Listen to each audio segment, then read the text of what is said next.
Right, so I was going to show some different ways of splitting large rounds. Now I've got two mauls with me. One is quite a thin geometry, and that is your standard German type. It's very fat and very pronounced wedge. This is the Bavarian style. This is just kind of more normal German. I've also got a wedge and three large beech rounds to see how these get on. So I'll start off with this one here.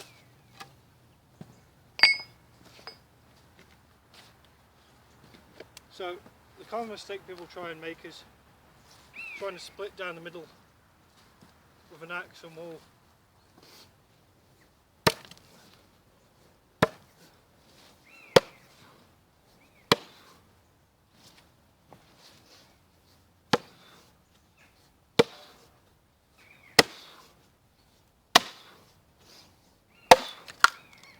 So I managed okay there, but it took a lot of swings, and there wasn't too many knots in this piece.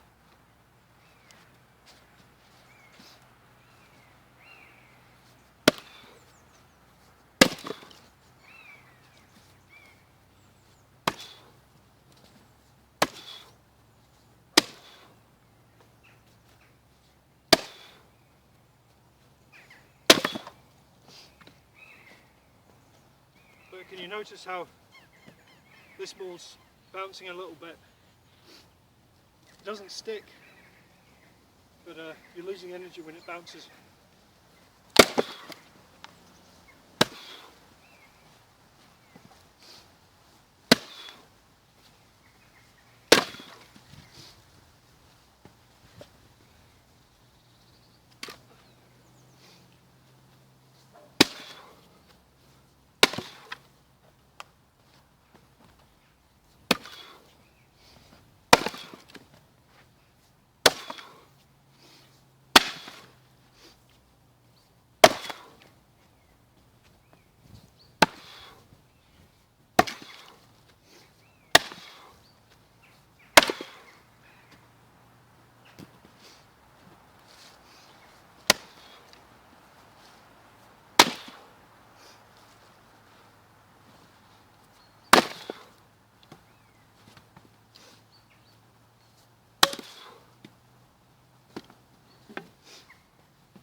So that works there, not too badly, but I'm quite out of breath after doing that, and a bit of energy was wasted.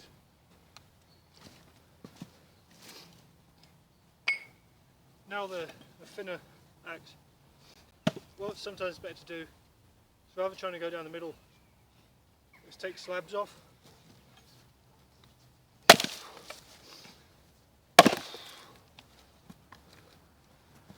You can either eat your way around it like a snail, or I sometimes go across and make sort of like boards off it.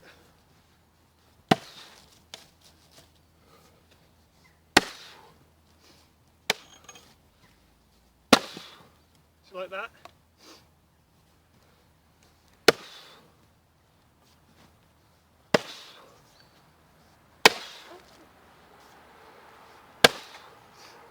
You do notice how this maul is not bouncing too much, it's biting.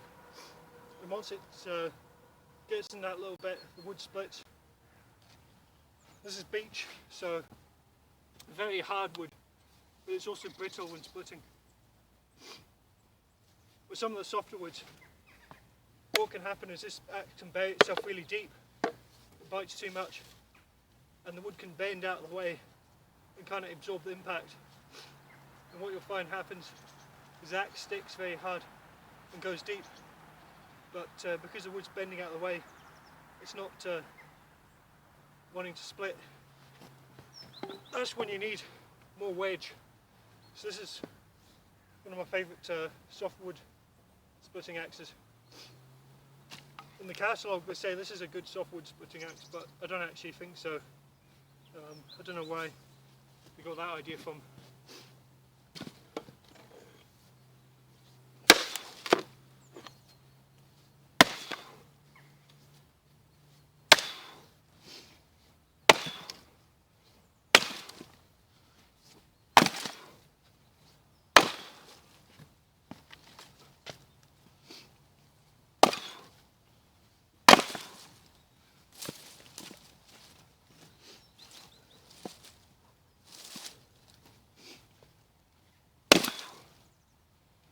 So that's a much easier job. This is actually a little bit lighter as well, this axe, and changing your technique helped as well. You know, it's a combination of a better tool and better technique makes the job go a lot easier. But, that's quite a specialist axe, and not many places make one like that. Now, something I generally do is if it doesn't split after 5 hits or so, I go to a wedge. And I'll show that now. I think this piece is a bit knottier. So yeah, bouncing again.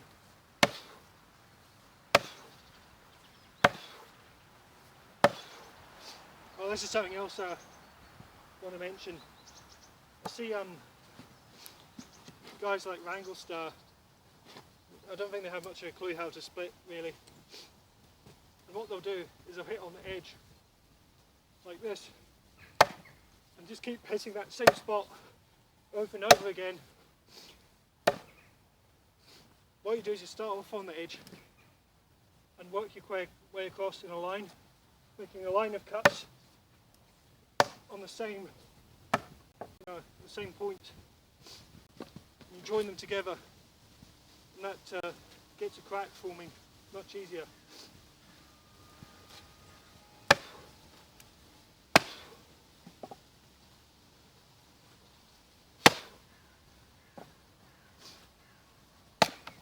I actually managed to split that again.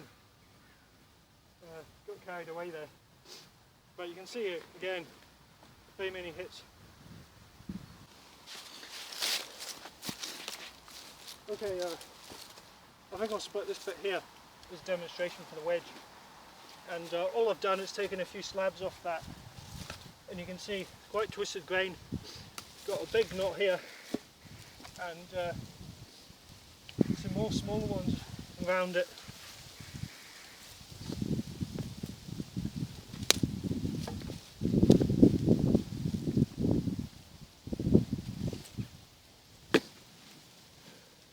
Now I think the best thing to do is avoid this knot for the start and go across this bit here. Now the way I'd sort of describe it is trying to split with a maul when it's just bouncing and not actually causing a crack and you're putting dozens of hits in. It's trying to like climb a mountain in one go, whereas you're better off setting up like a base camp or whatever and doing it in small climbs. And the same with a wedge. Each time you hit the wedge, it's only going to go in deeper, and that's progress. Every time this bounces, you're kind of starting from scratch again, although you are gradually weakening it over time. But you know, on some pieces you can be there all day.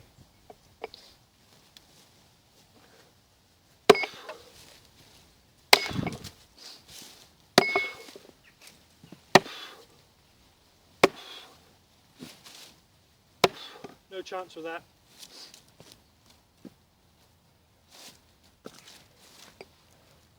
So you want to be quite careful where you select to use your wedge.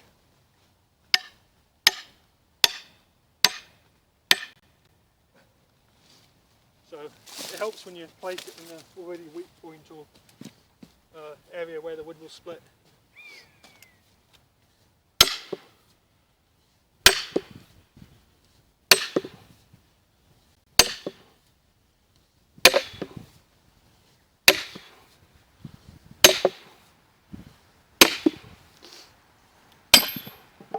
just like that. You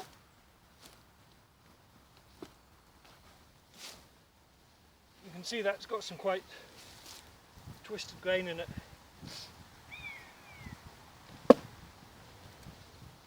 Now, personally I think putting a half dozen or so hits in with a 3 kilo maul is much easier than trying to lift that bastard onto a splitter. That'd be at least 2 men to lift that. And even then, one of you could end up with a bad back. So once you've got it split by the wedge, often that weakens the wood enough with tension.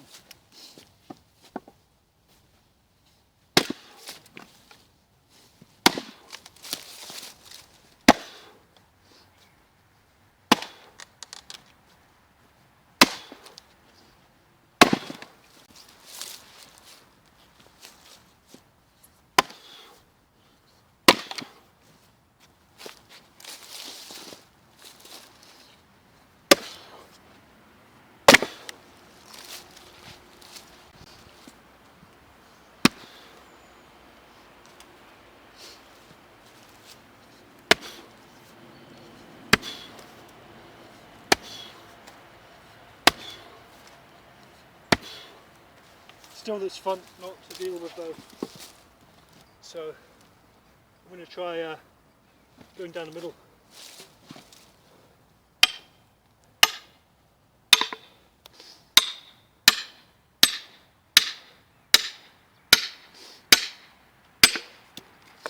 Now the nice thing is even a little hit makes progress, whereas if I just do that all day, I'm not going to actually split the wood. But if I'm hitting the wedge with a hammer, that's a little bit of progress every time.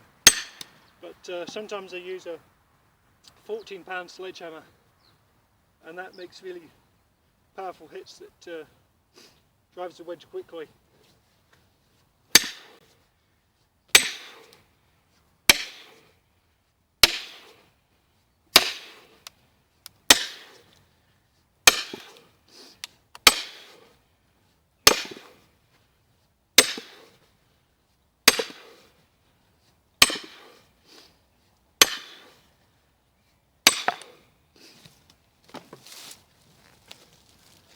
I don't think it gets any tougher than that, and the proof's in the pudding. So, in my opinion, there seems to be a lot of splitting maul and splitting axe reviews, and everyone's trying to find the best axe or maul that's going to make a miracle splitter and deal with absolutely everything. And while I do have a couple of splitting axes myself, I don't believe there's much, there's not a huge difference between them. You will be cutting faster and easier on different woods, and if you're doing it all the time, it may be worth your while. But for the average person, probably one maul and a couple of wedges will deal with absolutely everything. And building the knowledge and skill and learning to read the wood would be far better off than someone who has a whole shed full of axes and doesn't take the time to learn how to actually split